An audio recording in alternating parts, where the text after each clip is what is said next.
Today I am going to share top 5 chess traps in the opening which has 80% win rate, and that is the Ponziani opening, which begins with the move c3. The idea is to attack the center with the move d4.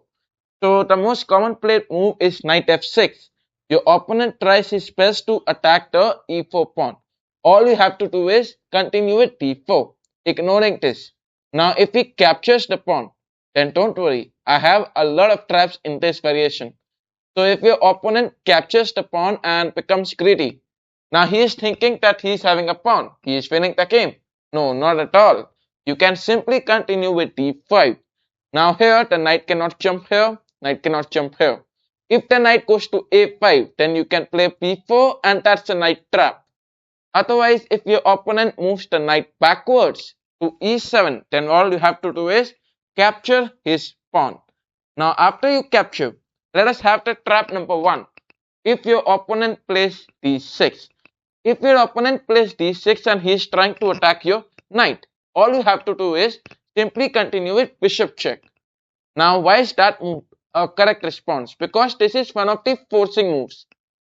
Over here you will be giving check such that your opponent cannot capture the knight because the king is currently under check.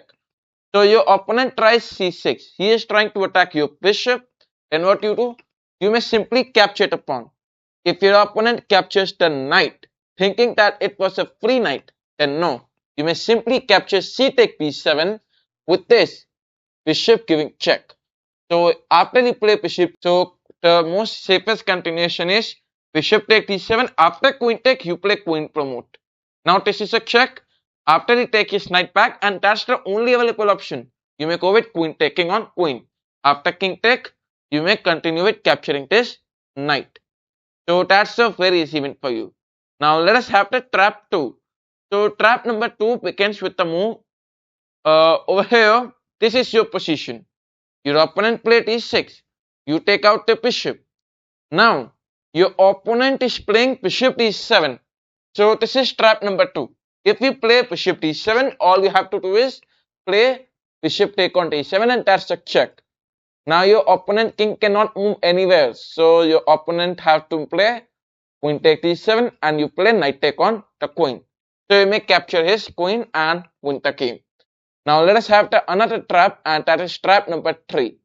So all what happens over here is in this position I capture and I discussed about capturing the knight. Now what if he captured this pawn? So all you have to do is continue with knight take on c6. Now with knight take c6 you all are doing something with the bishop. So suppose your opponent tries something like queen c7. All you have to do is play knight e5. Now knight e5, this is a check. How? Because the bishop is giving check. Ultimately the king can only move. If the king moves, then knight take on f7 and that's a checkmate. Otherwise, if you try something like bishop d7, then you may simply capture the bishop. After you play this, you have an option of knight take. Otherwise, what you may do is simply protect. Now, you might say that it can capture. No, the queen is creating pin. So that's also a very easy win for you. Let us have another trap, and that's the trap number 4. Now, instead of queen c7, if he is trying something like queen b6, one of the accurate responses which players as black they must play. So you can expect this. You may go on with knight d4. The idea is to protect and give a check.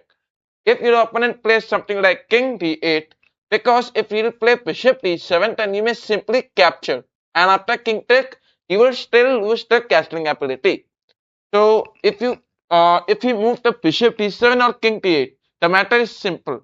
What you have to do is simply take out your knight, because this knight is at the center and central knights are very dangerous. Okay, so all you have to do is get rid of this.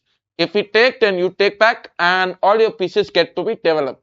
So that's it. All you have to do is castle and make a perfect plan like queen p3 for attacking this, delivering the mate and all.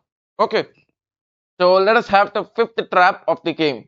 Now over here, instead of okay, after knight take on e5, instead of playing d6, if he tries something like knight g6, then what you do? So what you may do is you may continue with bishop to d3. Now you might say that your opponent have a tricky idea. Like he can go on with knight take e5 and then bishop take on the knight, right? So the position is equal. Now your opponent is thinking in the sense that let him capture this f2 pawn. Now he would be like that king would simply take it and then I could take the knight. So the players as black, they believe that they are gaining a pawn by this. But actually it is not true. Because all you have to do is sacrifice your queen. Now if we take your queen, all you can do is bishop take on f7. King to e7 is the only move and then bishop g5. Now this will be giving check. Ultimately you can capture the queen. Now that's up to you. Otherwise, even the better option is knight c4 check. Now with this move, the pawn controlling this, the bishop controlling this, so t squares are already under control. So your opponent has no other option instead of king c5. You play knight a3 and then if you observe carefully, t square controlled by the knight this, knight is controlling t squares, the pawn controlling t squares, this pawn controlling this. So you can observe all t squares are under our control. Okay, so if your opponent continue with queen take bishop, you go on with b4 and that's a checkmate. So this is the fifth trap of the video, and if you enjoyed this video, you may like the video and thanks for watching.